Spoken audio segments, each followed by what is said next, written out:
Bonjour les quatrièmes latinistes. Alors, je vous envoie cette petite vidéo pour faire la correction du texte que vous aviez à traduire du latin au français et qui s'appelait Quid edebant Romani. Alors, vous avez sans doute remarqué que dans le texte, j'ai mis des codes couleurs et que s'affiche donc en rouge plein de mots.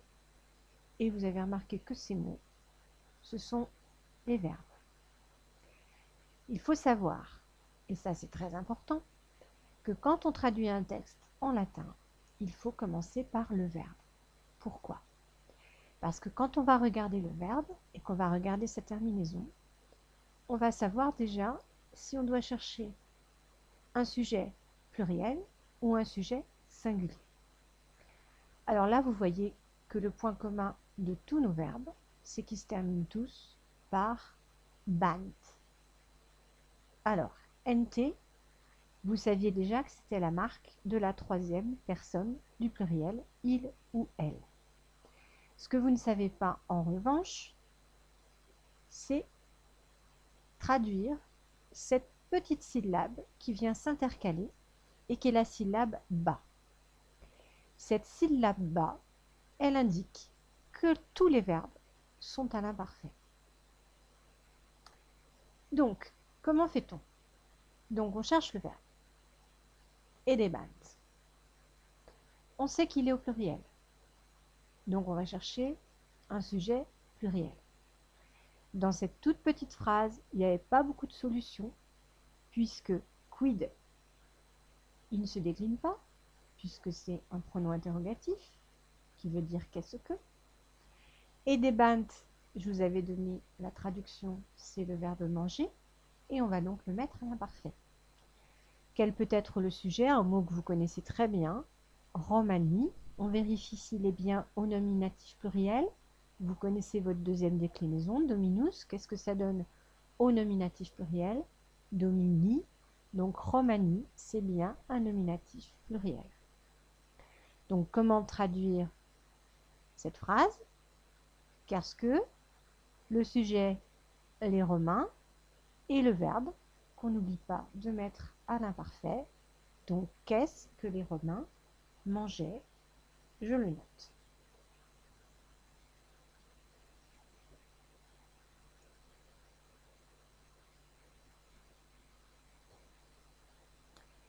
Yentaculum, c'était le titre en fait du paragraphe que vous aviez à traduire. Donc Yentaculum, ça peut être un i ou un j, hein. Là c'est un i, mais vous savez qu'en latin c'est la même chose.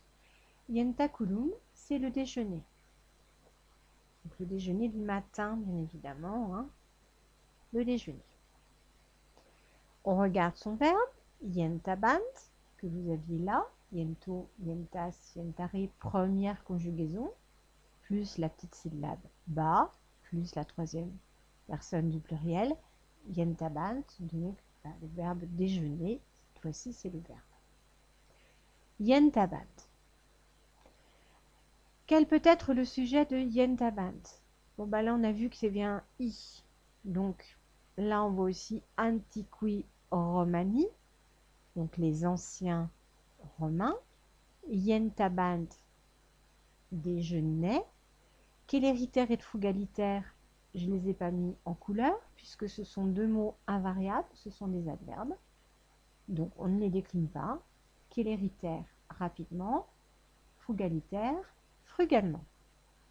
Donc là, c'était bien du nominatif, le sujet, je vous rappelle. Et la traduction de la phrase, c'est bien les anciens romains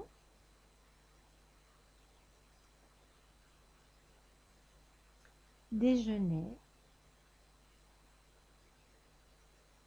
rapidement et frugalement, donc ça veut dire qu'ils ne mangeaient pas beaucoup le matin. Ensuite, nous avons donc une phrase qui commence encore par un mot invariable, encore un adverbe, saepe, que je vous invite à apprendre par cœur parce qu'on le rencontre très souvent. Donc souvent, on a encore un verbe en rouge à l'imparfait, comme edebant, on va voir ce qu'il veut dire. Il consommait, il dévorait, il mangeait, quoi, tout simplement. Donc il consommait, et on se demande forcément, que consommait-il? Qu'est-ce qu'on voit tout de suite ici, au bout du mot? Reliquias, donc que je n'ai pas traduit parce que il ressemble beaucoup à un mot français, les reliques, c'est-à-dire ce qu'il reste. Reliquias, donc rappelez-vous, rosae, rosae, rosas en latin, c'est bien de l'accusatif. C'est donc bien un COD. Donc, souvent, il consommait reliquias, les restes. Ah, les restes de quoi? On n'aurait pas un petit complément du nom, là?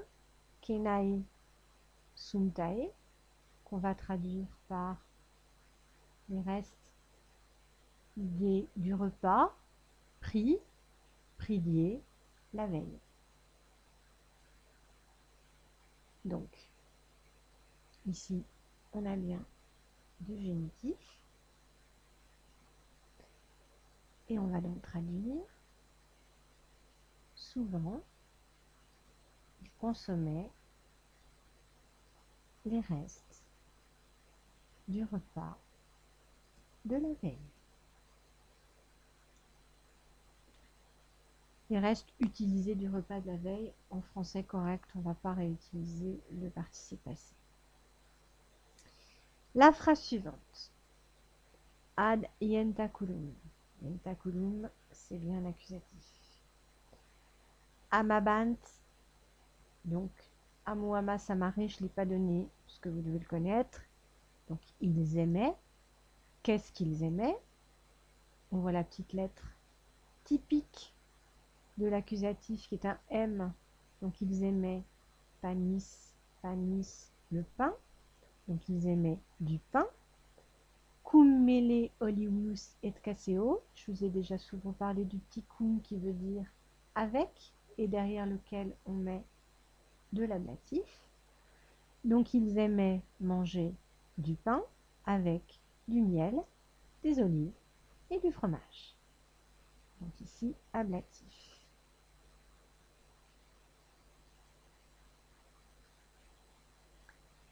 Et donc, je traduis au petit déjeuner. Ils aimaient du pain avec du miel, des olives et du fromage. Nous poursuivons. Quid autem bibebant. Alors, bibebant, mot très important aussi que vous avez là. Bibo, bibis, bibere, boire. Donc, quid qu'on a déjà vu. Autem qui veut dire mais encore. Mais alors, qu'est-ce qu'il buvait? Mais alors, que buvait-il?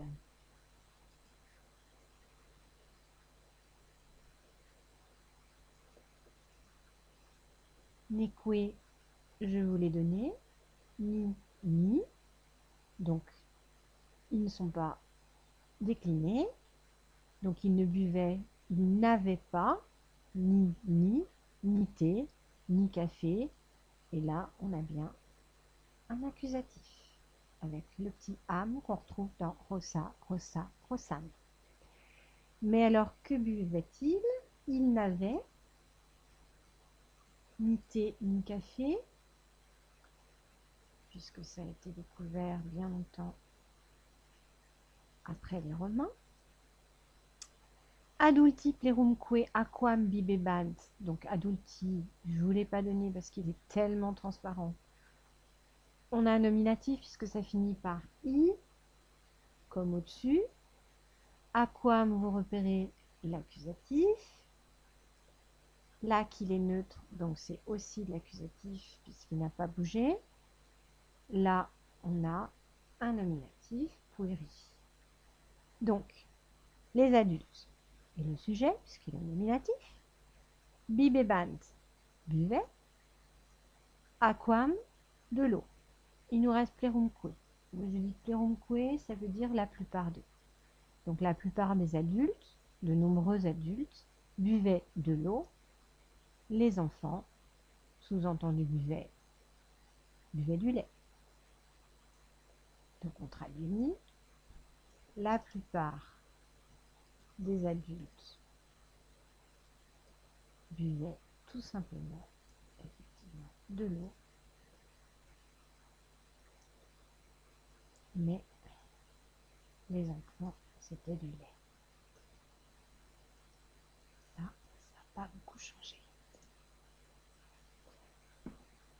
Voilà, c'est une tentative de première vidéo. J'espère que ça va fonctionner. J'espère que ça va vous aider, que j'aurai pas fait tout ça pour rien.